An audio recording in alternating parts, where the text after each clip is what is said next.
إن الحمد لله نحمده ونستعينه ونستغفره ونتوب إليه ونعوذ بالله من شرور أنفسنا وسيئات أعمالنا من يهده الله فلا مضل له ومن يضلل فلا هادي له وأشهد أن لا إله إلا الله وحده لا شريك له وأشهد أن محمدًا عبده ورسوله صلى الله عليه وآله وصحبه وسلم تسليما كثيرا أما بعد. En cette nuit du 26 de Rabi' al-Thani, l'année 1445 de la hijra du prophète sallallahu alayhi wa sallam, correspondante au 10 novembre 2023, on reprend l'étude de A'lam al-Sunnah de Hafiz ibn Ahmad al-Hakami rahmatullahi alayhi. Et on s'est arrêté sur la question 14, lorsqu'il dit مَا الدَّلِيلُ عَلَى شُمُولِهِ الدِّينَ كُلَّهُ عند الإطلاق، يعني الإسلام، كلمة الإسلام، يعني هذه الكلمة وهذا المصطلح يشمل الدين كله إذا أطلق جملة وتفصيلا. إذا أطلق كلمة الإسلام هي شاملة للدين كله. يتناول هذا السؤال المؤلف رحمة الله عليه. Ici, dans la question 14, il va traiter de ce point-là, le fait que le mot islam, il englobe toute la religion dans son entièreté, lorsqu'il est évoqué tout seul. Il englobe toute la religion dans son entièreté lorsqu'il est évoqué tout seul à l'absolu. On laisse le lecteur lire, Inch'Allah. بسم الله والصلاة والسلام على رسول الله صلى الله عليه وآله وصحبه أجمعين. السؤال: قال المصنف رحمه الله: ما الدليل على شموله الدين كله عند الإطلاق؟ الجواب: قال الله تعالى: إن الدين عند الله الإسلام. وقال تعالى: وقال النبي صلى الله عليه وسلم: بدأ الإسلام غريبا وسيعود غريبا كما بدأ. وقال صلى الله عليه وسلم: أفضل الإسلام إيمان بالله وغير ذلك كثير. اقرأ بالفرنسية إن شاء الله. La question numéro 14. Quelle est la preuve que ce terme, l'islam, désigne la totalité de la religion lorsqu'il est considéré dans son acceptation absolue? Dans son acception. Dans son acception ouais. absolue. Non. Réponse 14. Allah Azza wa Jal dit: Inna ad-dina 'inda Allah. Non, اقرأ جيدا. إن الدين. Inna ad-dina 'inda Allah l'islam. Certes, la religion acceptée auprès d'Allah est l'islam. Le prophète sallallahu alayhi wa sallam dit: l'islam a commencé étranger et reviendra étranger. Redeviendra étranger comme il commença. Il sallallahu alayhi wa sallam dit aussi: le meilleur islam est la foi en Allah. Non. Dans cette question-là, l'auteur traite de ce point-là. La question précédente, vous vous rappelez de quoi est-ce qu'il traitait? Mahmoud? Que signifie la signification de l'islam? D'accord? Il a donné la signification de l'islam dans le cours précédent au sens général. Non, au sens général. Et maintenant, dans ce cours, dans cette question-là, il t'enseigne que le mot islam, lorsqu'il est évoqué d'une manière absolue, tout seul, il englobe tout le din. Il englobe toute la religion dans son entièreté. Et ici, pour appuyer ce qu'il avance, il choisit 3 arguments. Le premier d'entre eux, un verset, la parole d'Allah subhanahu wa ta'ala: Inna ad-dina 'inda Allahi al-Islam, dans Surat Al-Imran. Certes, la religion auprès d'Allah, c'est l'islam. Certes, la religion auprès d'Allah, c'est l'islam. Et on a vu dans le cours précédent que l'islam, il a 2 sens, n'est-ce pas? Un sens large, qui est la religion de tous les prophètes. Tous les prophètes étaient musulmans. Non, tous les prophètes étaient musulmans. Ma kana Ibrahim yahudiya wala nasraniya walakin kana hanifa muslima wa ma kana minal mushrikin. Ibrahim n'était ni juif ni chrétien. Il était hanif, monothéiste, musulman, soumis. Wa ma kana minal mushrikin, et il ne faisait pas partie du nombre des polythéistes. L'islam au sens large est composé de ces trois fondations-là. Quelles sont ces fondations? L'islam qui est la religion de tous les prophètes. C'est quoi ces trois fondations? Monothéiste, soumis aux ordres d'Allah et de se distancer du polythéisme. Ça c'est l'islam. هذا دين الأنبياء. أن تكون موحدا وأن تكون مسلما وأن تتبرأ من الشرك وأهله. L'islam au sens large, il comprend ces trois fondations-là. Que tu sois monothéiste, que tu te soumettes aux ordres d'Allah, quand Allah t'ordonne, tu fais, quand il t'interdit, tu délaisses, tu ne discutes pas, et que tu te distances du polythéisme et des polythéistes. Ça, c'est la religion de tous les prophètes. Lisez les récits des prophètes et ils reviennent à ces fondations-là. La méthodologie, la prêche des prophètes, ce à quoi ils appelaient, ça revenait à ça. Ça revenait à ces fondations-là. Et lorsque les prophètes disent que nous sommes musulmans, ils sont musulmans avec cet islam-là. L'islam au sens large.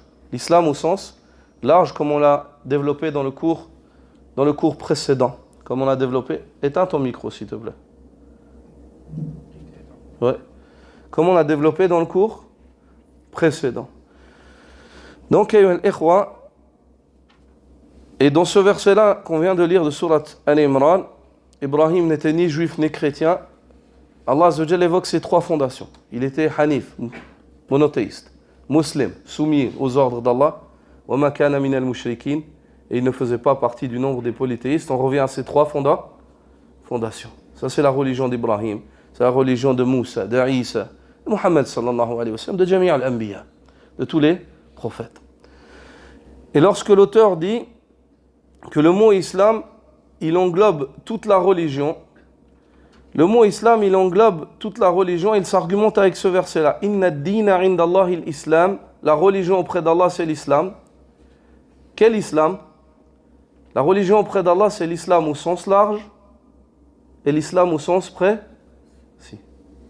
La seule religion qu'Allah accepte, c'est celle avec laquelle il a envoyé tous les prophètes, qui est le monothéisme, la soumission à Allah et de se distancer du polythéisme. Et la seule religion qu'Allah accepte aujourd'hui, c'est l'islam avec lequel Allah Azza wa Jalla a envoyé Muhammad sallallahu alayhi wa sallam, la législation, la sharia de Muhammad sallallahu alayhi wa sallam. C'est pour cela que Allah Azza wa Jalla dit وَمَنْ يَبْتَغِ غَيْرَ الْإِسْلَامِ دِينًا فَلَنْ يُقْبَلَ مِنْهُ وَهُوَ فِي الْآخِرَةِ مِنَ الْخَاسِرِينَ. Celui qui désire une autre religion que l'islam, ceci ne sera jamais accepté de lui. Il sera dans l'au-delà du nombre des perdants. Il sera dans l'au-delà du nombre des perdants. Donc ce verset-là, on voit que l'argumentation elle est pertinente. Le din, c'est l'islam. Et l'auteur te dit ما الدليل على شموله الدين كله عند الإطلاق.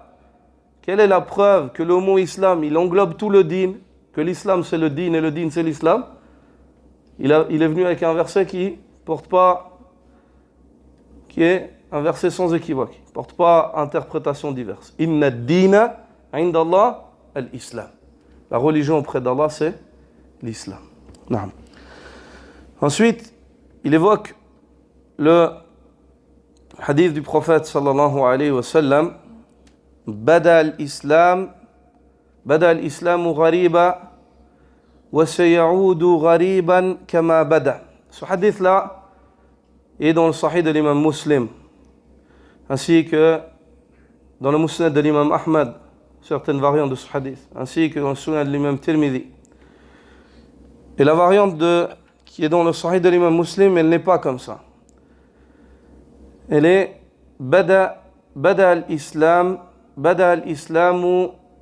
ghariban wa sayaudu kama bada'a ghariba fatuba lil ghuraba. Il y a juste le mot gharib qui est déplacé. C'est le même sens. L'islam a commencé étranger, il redeviendra étranger comme il a commencé. Comment est-ce que l'auteur s'argumente? Quel est le délil dans ce hadith-là par rapport à ce qu'il dit? Où il est l'argument?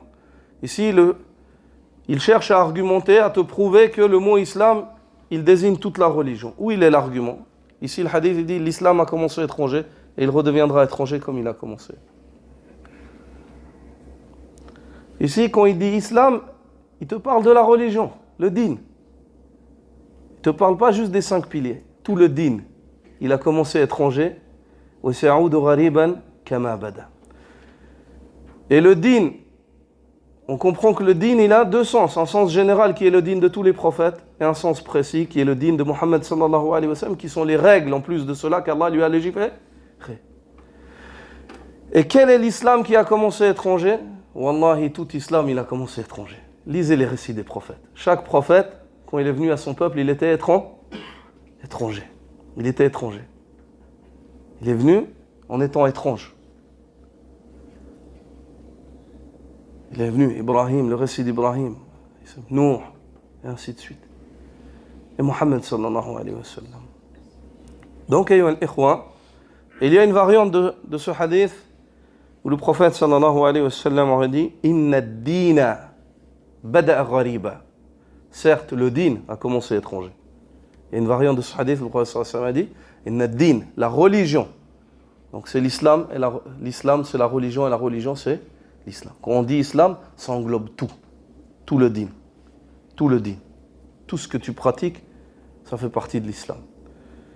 Que ce soit ta salat, ta zakat, les 5 piliers, que ce soit ton jeûne, que ce soit le jeûne d'Arafat, que ce soit ta barbe, que ce soit le hijab pour la femme, tout ça c'est l'islam. Tout ça, c'est l'islam. Ce hadith-là, ayyuha al-ikhwa, il y a un éminent savant, Ibn Rajab al-Hanbali, qui a écrit un épître sur ce hadith-là. On l'avait lu avec les frères. Une fois, Inch'Allah, on redira. C'est un livre magnifique. Il s'appelle Kashful Kurba fi wasfi hali ahli al-ghurba. Le fait de divulguer l'amertume qu'il y a ou qui sera ressentie en dévoilant la situation des vrais étrangers. Il évoque toutes les variantes qui sont narrées du prophète sallallahu alayhi wa sallam de ce hadith, le hadith des étrangers. Et il les commente et il les explique. Ibn Rajab, rahmatullahi ta'ala alayhi. Ces étrangers-là, ayyuha al-ikhwa, ces étrangers religieux, le prophète sallallahu alayhi wa sallam leur fait belle annonce dans ce hadith. Il dit Touba lil ghuraba. Le paradis, Touba, à la divergence de ceux qui ont commenté ce mot-là. Certains disent c'est un arbre au paradis, certains disent c'est un fleuve au paradis. Quoi qu'il en soit, c'est le Jannah. Et certains ont résumé, ils ont dit Touba al-Jannah. Belle annonce, c'est al-Jannah. Touba. Le prophète sallallahu alayhi wa sallam promet un Touba à ces étrangers-là. Des gens qui, par leurs pratiques religieuses, sont considérés comme étrangers, dû à leur accrochement à la religion d'Allah Azza wa Jalla. Et il y a des variantes de ce hadith où les sahaba ont tout de suite questionné Man al-ghuraba ya Rasulallah. Qui sont donc ces étrangers au messager d'Allah? Vu que le paradis leur est promis. Le prophète sallallahu alayhi wa sallam a dit Alladhina yasluhun idha fasada an-nas. Ils sont ceux qui se réforment lorsque les gens se corrompent. Dans une autre variante, le prophète sallallahu alayhi wa sallam dit Alladhina yuslihun ma afsada an-nas min sunnati. Ils sont ceux qui réforment ce que les gens ont corrompu dans ma sunna. C'est-à-dire, ils rappellent les gens à revenir à la pratique du prophète sallallahu alayhi wa sallam, à la lumière des arguments. Dans un troisième qualificatif, il dit sallallahu alayhi wa sallam Humun nuza'u min al-qaba'il. Ils sont ceux qui sont disputés, rejetés par les tribus. C'est-à-dire leur propre tribu les rejette dû à leur pratique religieuse, dû à leur retour à la sunna. Dû à leur retour à la sunna. Ce que l'on voit et d'autres caractéristiques, mais ces trois caractéristiques sont les caractéristiques englobateurs. Ce que l'on comprend de ces ghuraba, ayyuha al-ikhwa, sont trois choses. Premièrement, ils se réforment eux-mêmes. Deuxièmement, ils réforment le din. Et troisièmement, ils patientent face au malheur, dans la voie d'Allah, face aux difficultés. C'est les trois caractéristiques. Ils se réforment eux-mêmes, lorsque le prophète sallallahu alayhi wa sallam dit, ils se réforment lorsque les gens se corrompent.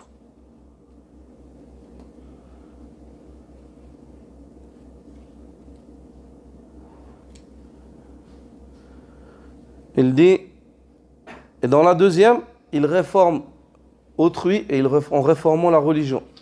Yuslihun ma afsada an-nas min sunnati. Ils réforment ce que les gens ont corrompu et altéré dans ma sunna. La troisième caractéristique,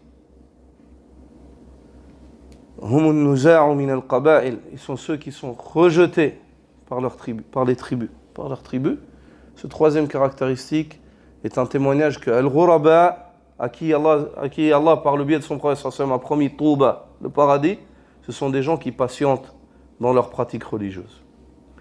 C'est pas parce que les gens leur mettent la pression ou veulent les faire changer qu'ils changent. Et ceci, même s'ils doivent être rejetés. Même s'ils doivent être rejetés, et des fois même s'ils doivent être rejetés par les gens qui leur sont les plus proches. Ils ne pratiquent pas cela pour être rejetés, mais ce n'est pas parce qu'on va les rejeter qu'ils vont délaisser.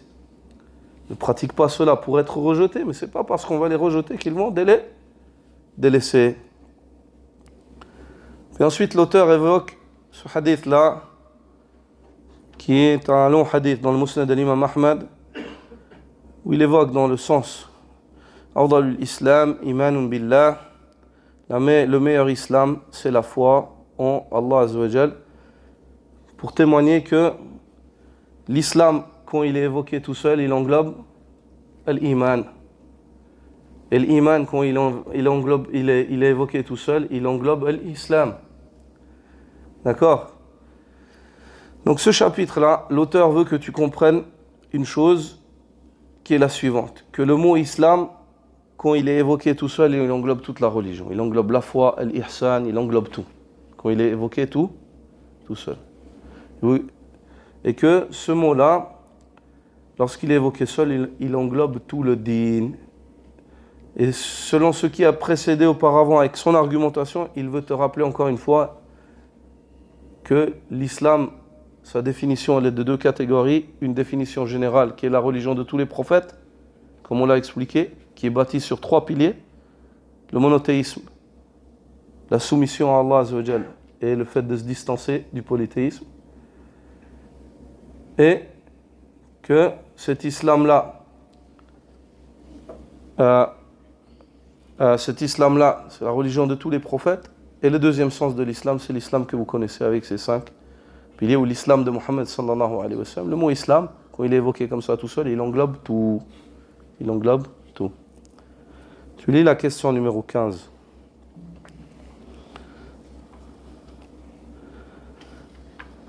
قال المصنف رحمه الله السؤال ما الدليل على تعريفه بالأركان الخمسة عند التفصيل. الجواب قوله صلى الله عليه وسلم في حديث سؤال جبريل إياه عن الدين.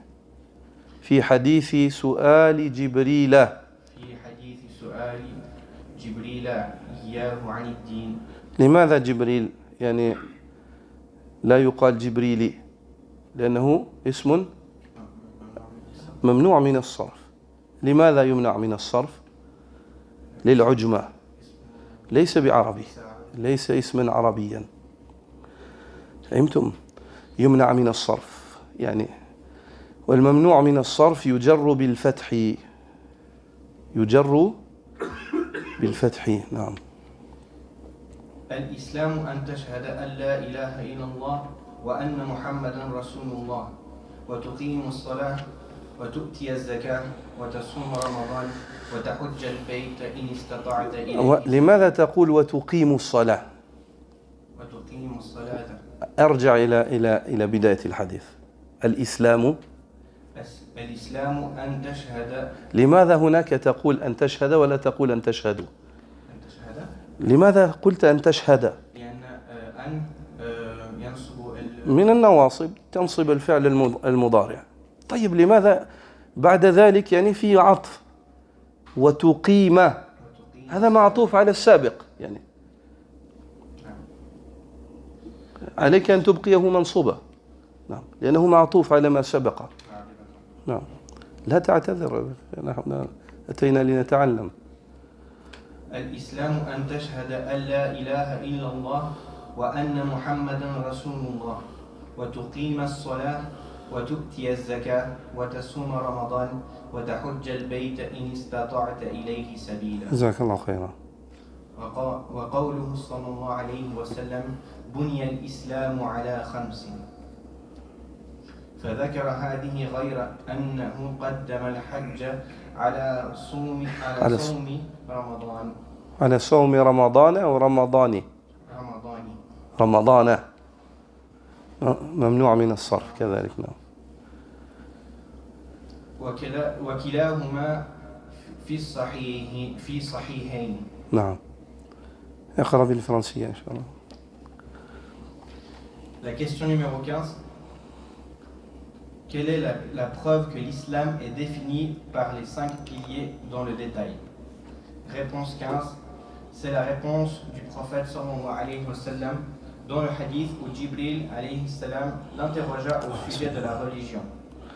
L'islam, c'est de témoigner qu'il n'y a nulle divinité si ce n'est Allah et que Mohammed est le messager. Ainsi, rajouter en droit d'être adoré. Rajouter en droit ou qui mérite d'être adoré. Rajouter à nulle divinité, car c'est faux.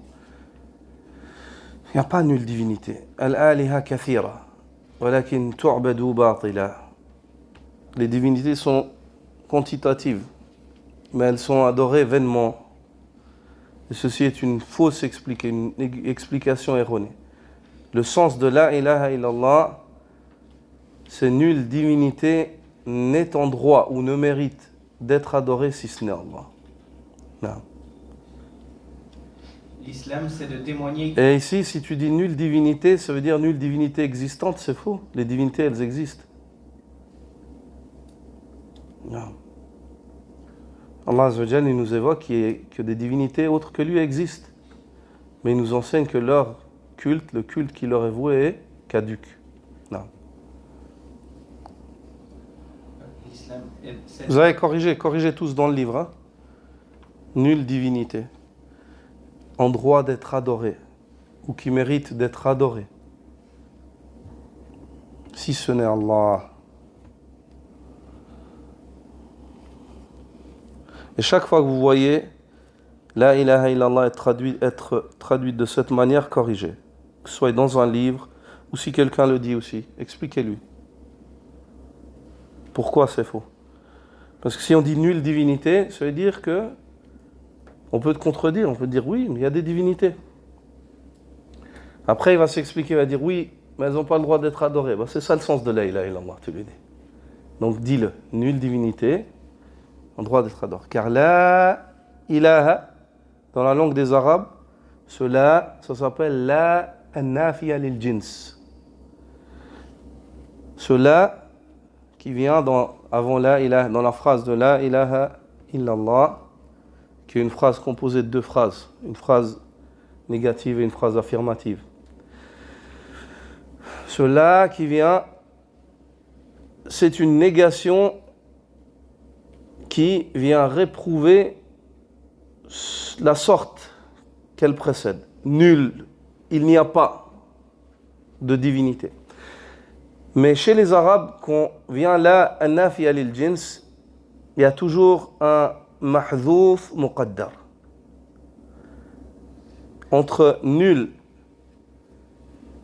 après nul et divinité, chez les Arabes, il y a un sous-entendu qui est compris par implication,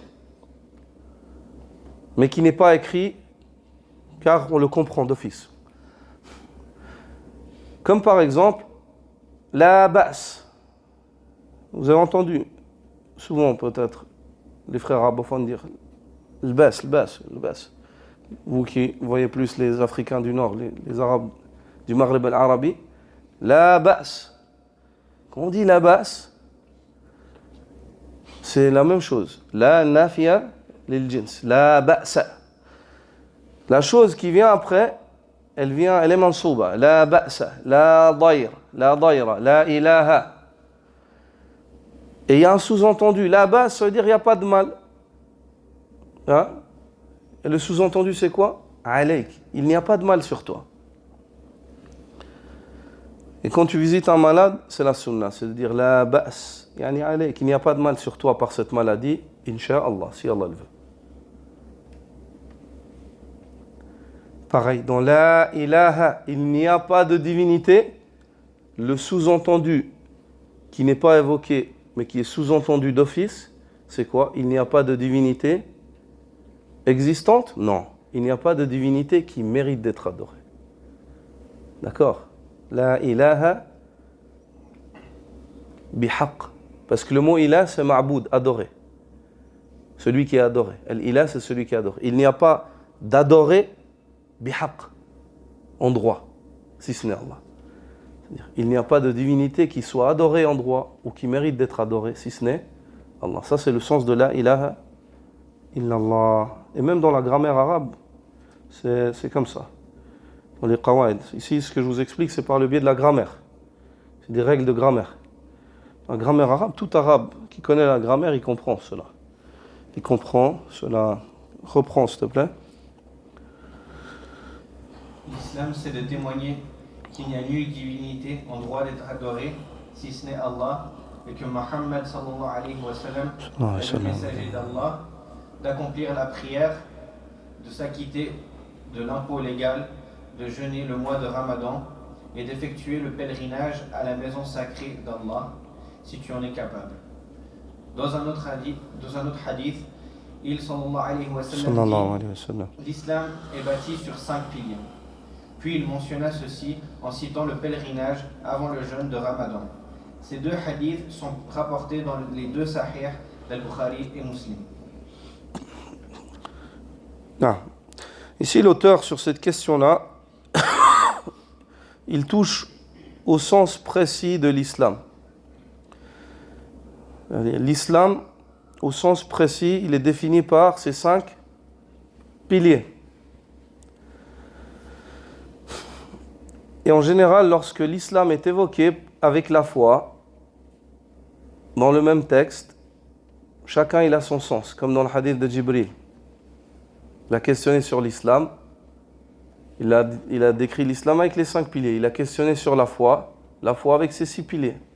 Al-ihsan, un seul pilier de 2 degrés. Donc, mais lorsque l'islam il est évoqué tout seul, il englobe toutes ces autres choses. D'accord? Et lorsque la foi elle est évoquée toute seule, elle englobe l'islam. Elle englobe l'islam. L'islam et la foi, les savants disent إِذَا اجْتُمِعَا اِفْتَرَقَا وَإِذَا افْتَرَقَا اجْتُمِعَا. Lorsque tu les sépares, c'est-à-dire tu l'évoques chacun tout seul, chacun englobe le sens de l'autre. Et lorsque tu les rassembles dans un même texte, ils se séparent. Chacun il a son propre sens, son sens qui est propre à lui. Puis ici, il veut te donner la définition de l'islam au sens précis, comme elle a été donnée par le prophète sallallahu alayhi wa sallam. Et il évoque pour cela le hadith de Jibril, selon hadith qui est appelé Sunnah, la mère de la Sunna.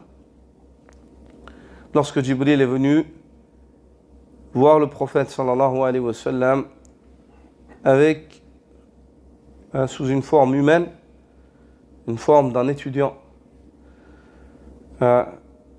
qui vient avec une belle apparence, une bonne présentation à la quête de la science. Et par le biais des questions qu'il posait au prophète sallallahu alayhi wa sallam, il enseignait aux sahaba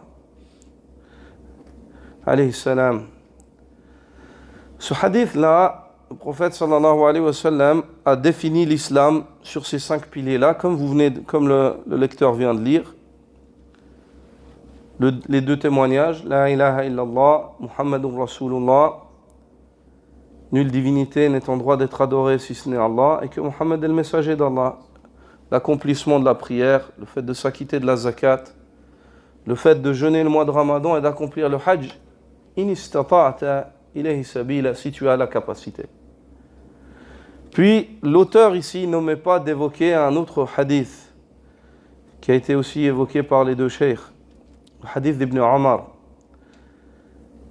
où Abdullah ibn Omar ibn al-Khattab dit que le prophète sallallahu alayhi wa sallam a dit l'islam est bâti sur 5 piliers. Bunya al-islam wa ala khams. Et dans une variante, ala khamsa. L'islam est bâti sur 5. Il évoque la shahada, il évoque la salat, il évoque la zakat. Puis ensuite, ce hadith-là, il y a 2 variantes. Une variante où il évoque le hajj puis le jeûne après, et une variante où il évoque le jeûne puis le hajj après. Et l'auteur ici, afin que ça ne porte pas à confusion, il t'évoque que dans ces 2 hadiths, bien que le hajj et le jeûne ont été déplacés, les 5 piliers, c'est par cela que l'islam est défini. Quant à cette question, peut-être que vous posez des fois, si vous lisez ce hadith, vous dites, mais pourquoi en fait ici, il y a le hajj avant le jeûne? Les savants ont divergé sur cela, sur laquelle des variantes est plus juste, laquelle remonte au prophète sallallahu alayhi wa sallam. De longues divergences et très difficile de statuer sur ceux qui ont raison. Est-ce que c'est les narrateurs qui ont dit que le hajj venait d'abord, ou bien ceux qui ont dit que le hajj vient d'abord dans l'évocation de ce hadith-là, et puis le jeûne après? Quels sont ceux qui ont raison? Wallahu ta'ala a'lam. Ibn Hajar, rahimahullah, quant à lui, voit que la variante où le hajj vient étant évoqué à la fin, elle est plus juste pour plusieurs raisons. La première, elle est conforme au hadith de Jibril. La deuxième, c'est que il est rapporté que certains des tabi'in ont demandé à Ibn Omar par rapport à ce hadith-là. Ils ont dit le hajj, puis ensuite le jeûne. Il a dit non. Le jeûne, puis ensuite le hajj. Il les a corrigés. Et c'est là que les savants disent, certains n'ont pas entendu la correction d'Ibn Omar. La correction qu'il a fait à son élève, certains ne l'ont pas entendu. Puis ils ont pris ce qu'ils ont entendu, dont l'élève a évoqué le hadith qu'il avait appris par cœur, mais où il a décalé. Il a fait passer le hajj avant le jeûne. Puis à ce moment-là, Ibn Omar lui dit, la qaddim, il lui dit, al-hajju, al-sawmu thumma al-hajj. هكذا أخذته من في رسول الله صلى الله عليه وسلم. Non, fais passer le jeûne avant le hajj. C'est comme ça que je l'ai pris de la bouche du prophète sallallahu alayhi wa sallam, le hadith. C'est comme ça que je l'ai pris de la bouche du prophète sallallahu alayhi wa sallam. Quoi qu'il en soit, d'autres savants avancent aussi, après avoir développé sur des arguments en matière de texte, ils disent le hajj aussi passe à la fin. Pourquoi? Parce que c'est un acte qui revient une fois dans la vie. On commence par les salats qui viennent 5 fois par jour, ensuite la zakat qui est l'associé de la salat, ensuite le jeûne qui vient une fois dans l'année, et ensuite le hajj une fois dans la vie, une fois dans la vie. Mais ici l'auteur t'évoque cela en t'évoquant que ce hadith-là, et selon l'auteur, probablement, vu qu'il propose cette version où le pèlerinage est évoqué avant le jeûne, peut-être que l'auteur voit que cette version-là, elle est plus juste. voit que cette version-là, en matière de science du hadith, elle est plus juste. L'ilmu inda Allah azza wa jal. Et il te précise ici que lorsque tu trouveras ce hadith, ne t'étonne pas, car, puis il mentionna ceci en citant le pèlerinage avant le jeûne du mois de Ramadan. Ces deux hadiths sont rapportés dans les deux sahih, Al-Bukhari et Muslim. Quant à Muslim, lui, il narre les deux versions dans son sahih. La version avec le hajj d'abord et la version avec le jeûne d'abord. Il évoque les deux versions dans son sahih, rahmatullahi ta'ala alayhi. Naam. La question numéro 16. ما محل الشهادتين من الدين؟ الجواب الجواب لا يدخل العبد في الدين إلا بهما. قال الله تعالى: إنما المؤمنون الذين آمنوا بالله ورسوله. وقال النبي صلى الله عليه وسلم: أمرت أن أقاتل الناس حتى يشهدون أن لا إله إلا الله وأن محمدا عبده ورسوله. الحديث وغير ذلك كثير. Non. Au français. Question numéro 16. Quelle est la place des deux témoignages dans la religion? La réponse: le serviteur n'entre en islam qu'avec ces deux témoignages. Allah Azza wa Jal dit, dans le sens de sa parole, les croyants sont uniquement ceux qui ont cru en Allah et en son messager. Le prophète sallallahu alayhi wa sallam dit: il m'a été ordonné de combattre les gens jusqu'à ce qu'ils attestent qu'il y a de divinité en droit d'être adoré, si ce n'est Allah, et que Mohammed sallallahu alayhi wa sallam est son serviteur et messager.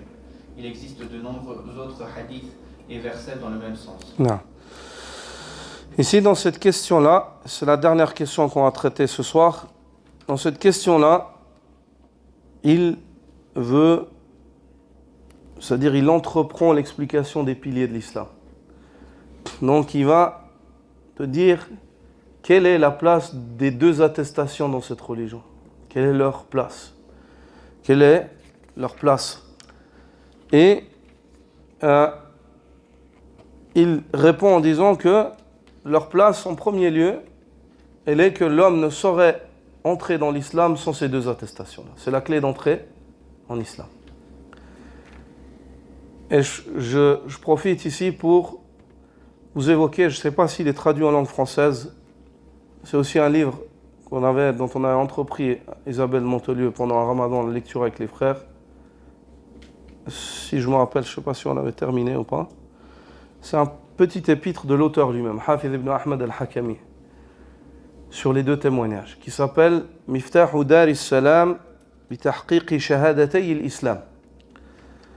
La clé de l'entrée dans la demeure de la paix, du paradis, par la bonne réalisation des deux attestations de foi. Il s'appelle comme ça le livre.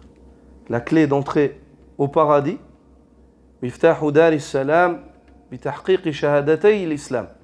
La clé d'entrée dans la demeure de la paix par la bonne réalisation des deux témoignages, ce qu'impliquent les deux témoignages. La ilaha illallah, Muhammadun Rasulullah.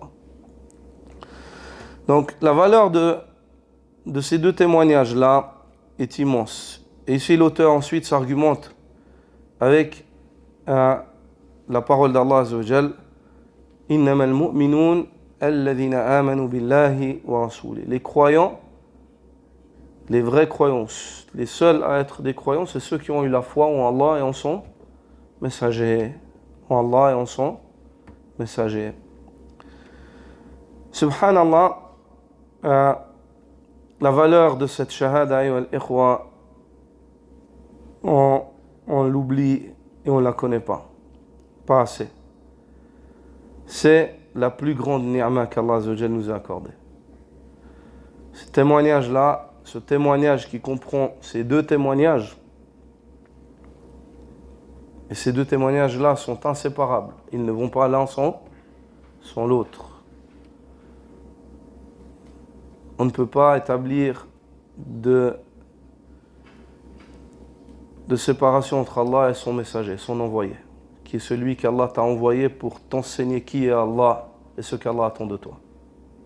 Et ce qu'il adviendra des gens lorsqu'ils retourneront à Allah. selon la réalisation de ce qu'Allah a attendu d'eux. Et l'ikhwa, c'est la plus grande ni'ma.